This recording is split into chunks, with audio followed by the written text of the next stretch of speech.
Era una tarde gris en la sala número 3 del Tribunal Militar del Distrito. LS Esencia denso, y cada respiración estaba cargada de tensión. En el banquillo de los acusados, con su uniforme desgastado, sus botas limpias pero viejas, y sus manos cruzadas sobre las rodillas, estaba el sargento retirado Luis Herrera, un veterano de más de 20 años de servicio en el Ejército Nacional. Lo acusaban de desobediencia, mal uso de recursos militares y desacato a la autoridad. Cargos graves, especialmente en un sistema donde la disciplina lo es todo. Pero lo más impactante no era la acusación, era que Luis se estaba defendiendo solo. No tenía abogado. No quiso uno. No necesito que hablen por mí, dijo al inicio del juicio, porque yo tengo mi conciencia limpia. El fiscal militar, un hombre joven, ambicioso y seguro, exponía con firmeza los detalles del caso. Una operación en la frontera que terminó mal, una decisión tomada por Luis que salvó vidas pero desobedeció una orden directa. Para el sistema, no importaba el resultado, importaba la cadena de mando. Luis había roto esa cadena. Los testigos se turnaban, algunos lo apoyaban, otros lo criticaban. Pero a medida que el juicio avanzaba, la imagen del veterano parecía hundirse más. No hablaba mucho. Solo observaba. A veces, cerraba los ojos como si estuviera reviviendo lo ocurrido. La sala entera lo miraba como una reliquia de otra época. Un hero envejecido, oxidado, desechable. Entonces, en el día final del juicio, cuando y todos pensaban que el veredicto era solo un trámite, la puerta del fondo se abrió. Entró un hombre con paso firme. El sonido de sus botas resonó por la sala. Uniforme perfectamente planchado, medalas brillando en su pecho. El rostro duro, el gesto recto, el aura imponente. Era el coronel Ernesto Salazar, retirado desde hace 5 años. Un nombre respetado, una leyenda viva del ejército. Sin pedir permiso, camino hasta el banquillo del acusado y se sentó junto a Luis. El juez lo miró, sorprendido. Coronel Salazar, ¿acu debemos su presencia? Estoy aquí para acompañar a mi sargento. No como testigo. No como oficial. Estoy aquí como su defensa. Un murmullo recorrió la sala. El fiscal protestó. Esto es irregular. El juicio y está en marcha y. Silencio. Interrumpió el juez. Es tribunal honra a quienes han servido con honor. Coronel, tiene la palabra. El coronel se puso de pie.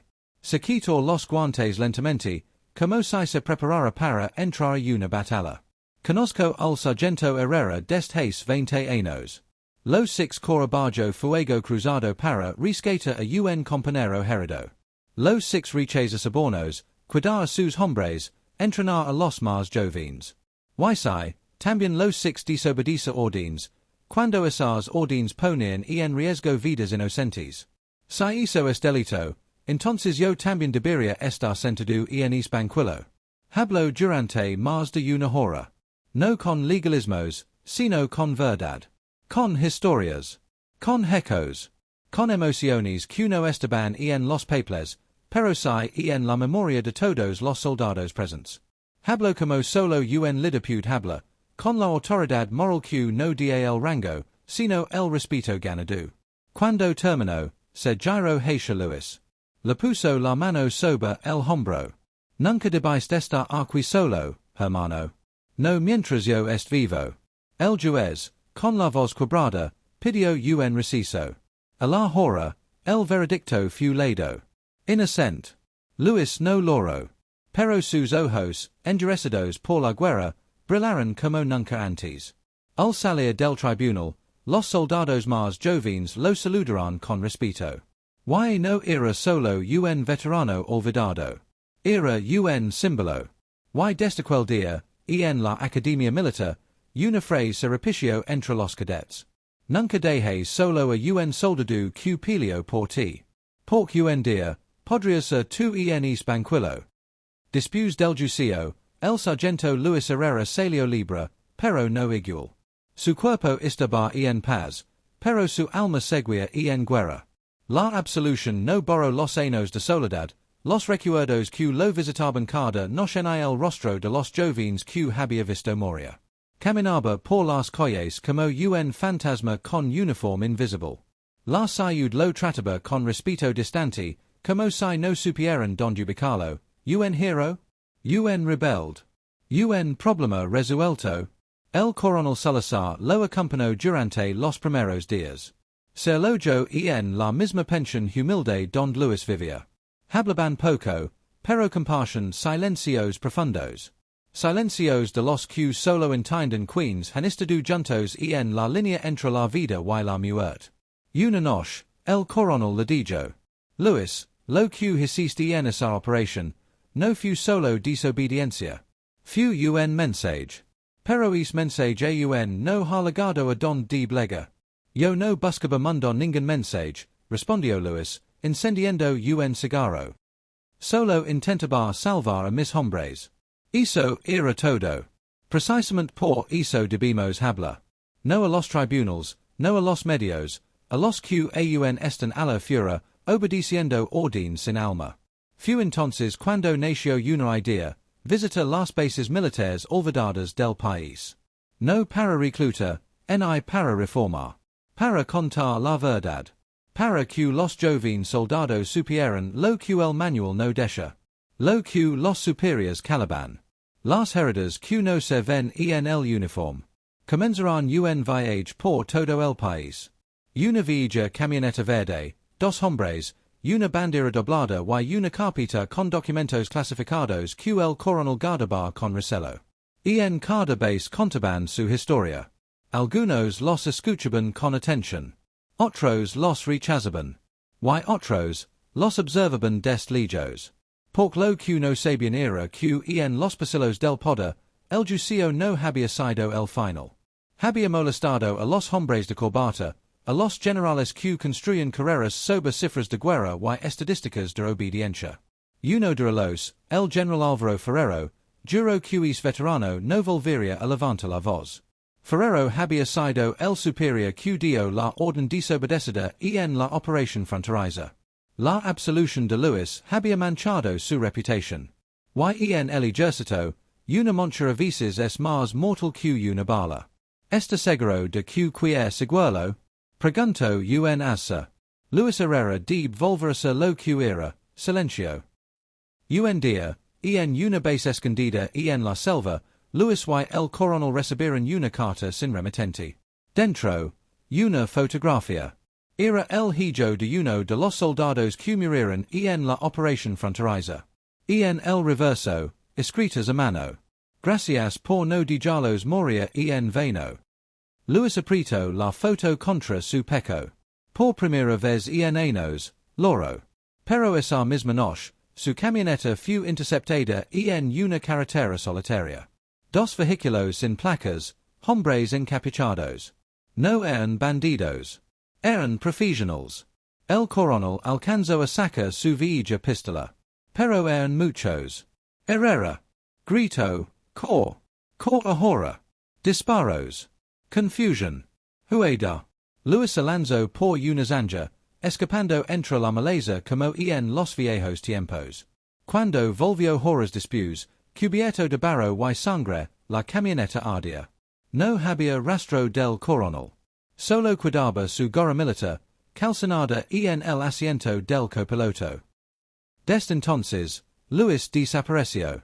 Nadie volvió a verlo en bases, en ciudades, ni en tribunals. Pero las historias comenzarán a circular.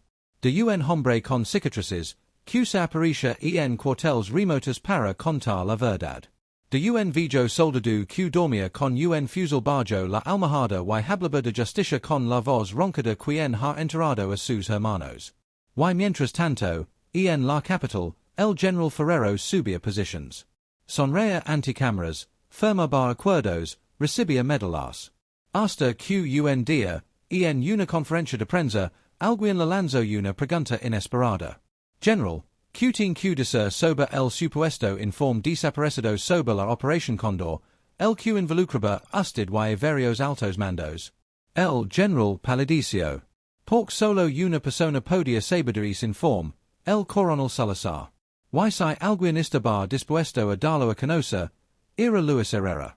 Han par dos 6 meses desde el ataque en la carretera.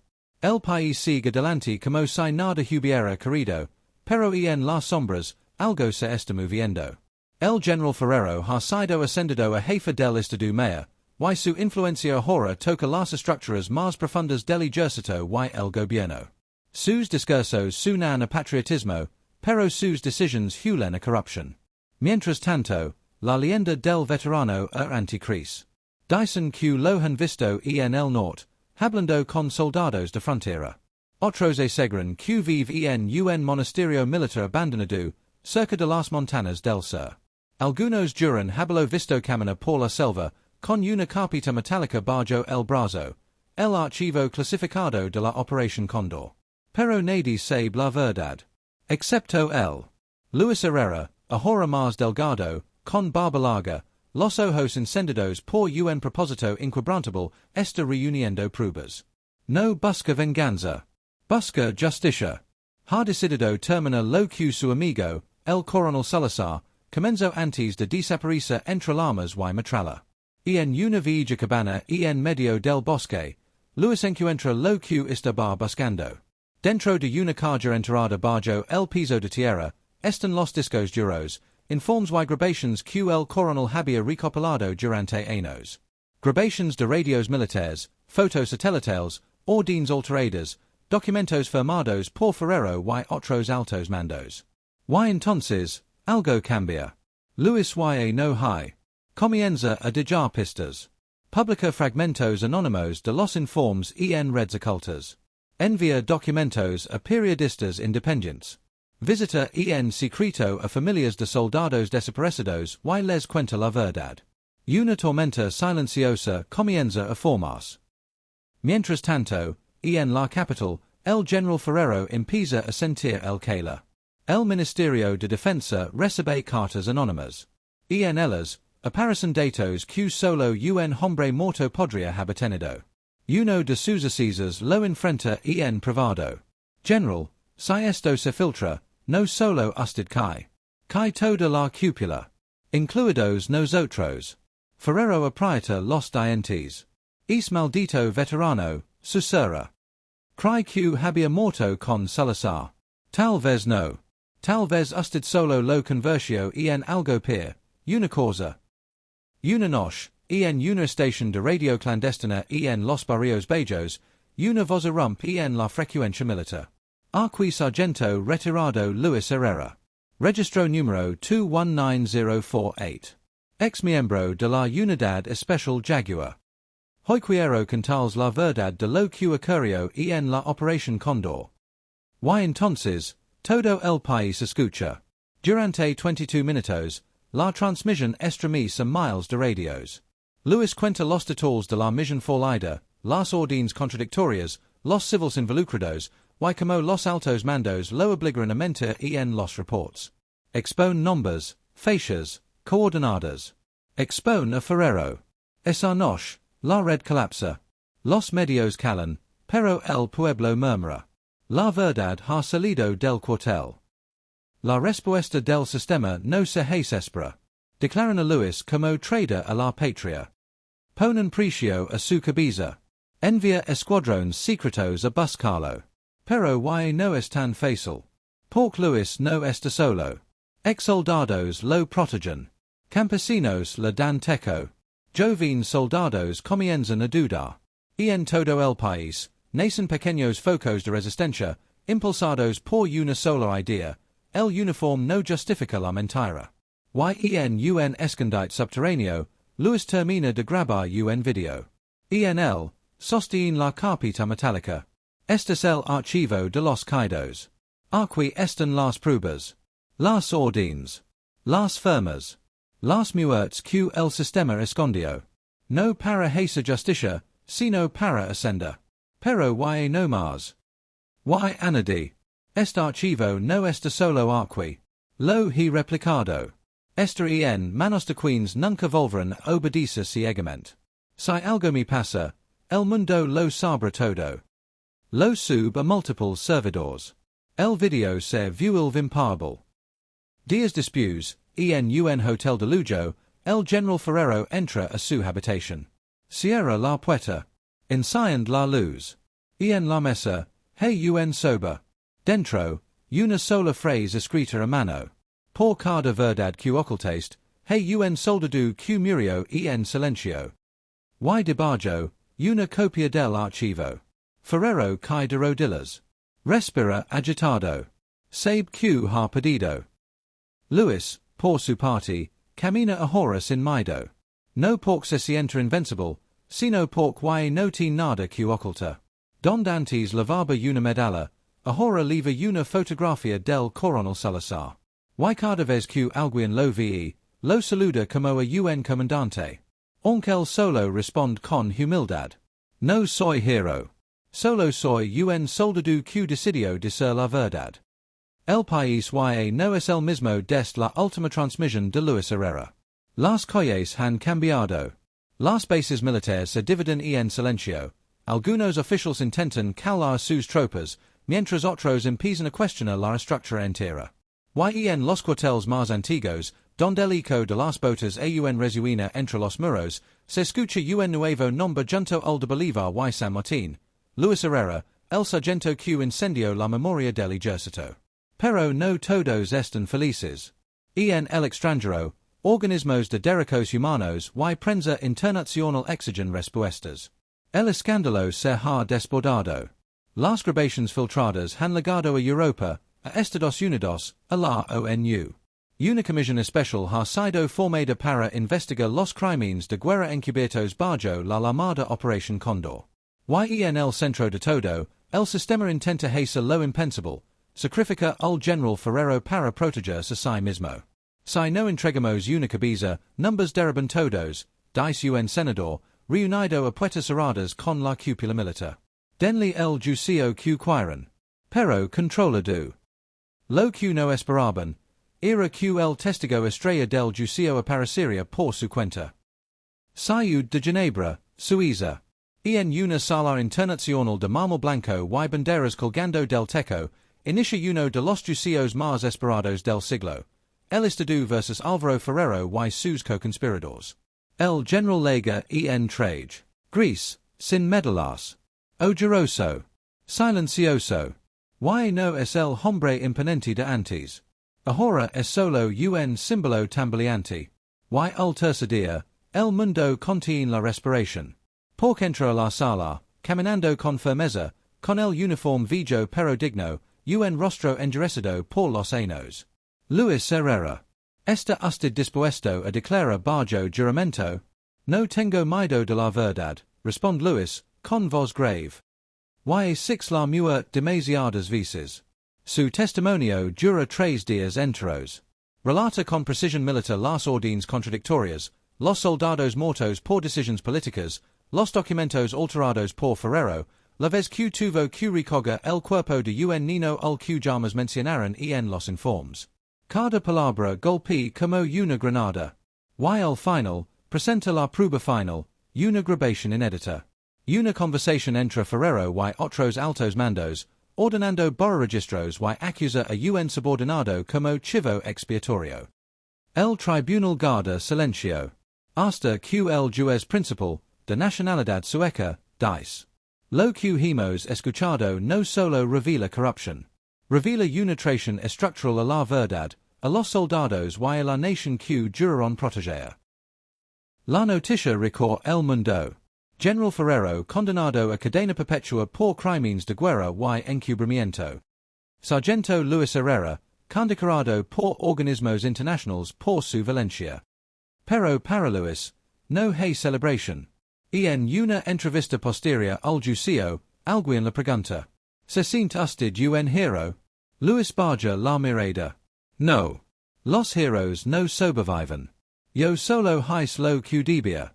Por mis hombres. Por Salazar. Por mí mismo. Y luego añadí. El uniforme no me hace soldado. Mi conciencia lo hace. Epílogo, la nueva guardia. Meses después, se cree en su país una nueva unidad de entrenamiento llamada Escuela de Conciencia Militar Salazar Herrera. No encina solo comete. In sina ética, Historia, derechos humanos y la responsabilidad de la obediencia crítica. En su primer día de apertura, un grupo de jóvenes cadets forma en silencio. Un hombre y mea, con cicatrices en el rostro, pasa entre los saludandolos uno por uno. Es Luis Herrera, y retirado de toda lucha, o hizo paras. Un cadet se le acerca. Usted fue quien desafió al general. Luis sonríe con tristeza. Yo no desafío a nadie, hijo. Solo record que el vela más alto de un soldado no es segua ordines, sino saber cuando no hacerlo. En una colina cercana, una tumba sencilla con una cruz metálica lleva el nombre. Coronel Ernesto Salazar, el silencio no te derrotó. Numbers encino a habla. Luis se sienta a veces, en silencio. Y no tiene enemigos. Y no tiene guerra. Solo memoria. Y legado. Los años pararon. El nombre de Luis Herrera y no era solo una cicatriz en los archivos del ejército ni una voz en transmisiones clandestinas. Era historia. Una que se enseñaba en escuelas, una que los jóvenes soldados repiten con respeto. Y sin embargo, él nunca se acostumbró a la idea de ser símbolo de nada. Vivía en una pequeña casa de madera en la sierra, alejado de cámaras, de medalas, del ruido de la política. Solo aceptaba visitas de antiguos compañeros o jóvenes que buscaban consejo. Nunca cobraba por hablar. Siempre los despedía con una sola frase. La guerra verdadera no está a la fura. Está en uno mismo. Y ganarla es más difícil que cualquier batalla. Un día, y con el cabello blanco, una periodista viajó hasta donde él vivía. ¿Puedo grabar una última entrevista? Preguntó ella. Luis accedió. Y frente a la cámara, con el atadiza a su espalda, dijo. Yo no quería ser un rebelde. Solo quería que mis hombres volvieran vivos. Pero cuando el sistema te obliga a elegir entre obedecer o tener conciencia, entonces la desobediencia se convierte en lealtad al pueblo, no a los de arriba. ¿Volvería a hacer lo mismo? Luis no dudó. Sí. 1000 veces. Aunque me costara la vida. Y valió la pena. Luis miró al horizonte. A veces aun suano con los que no volvieron. Con Salazar. Con los chicos. Y me pregunto si me perdonarían por seguir aquí. Pero cuando veo que ahora los soldados estudian lo que antes se les prohibía, cuando escucho que se cuestionan antes de apretar el gatillo, entonces sé que sí. Valió la pena.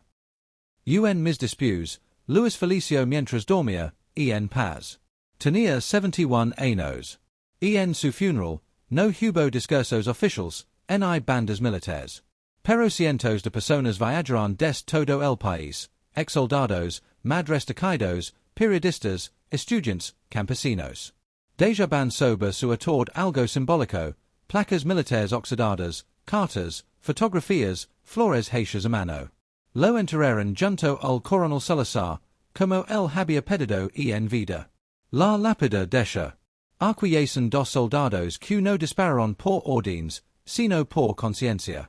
La patria los olvidó, pero el pueblo los recuerda. Décadas después. En un museo militar de la Nueva República, una sala entera lleva el nombre Memoria Herrera Salazar.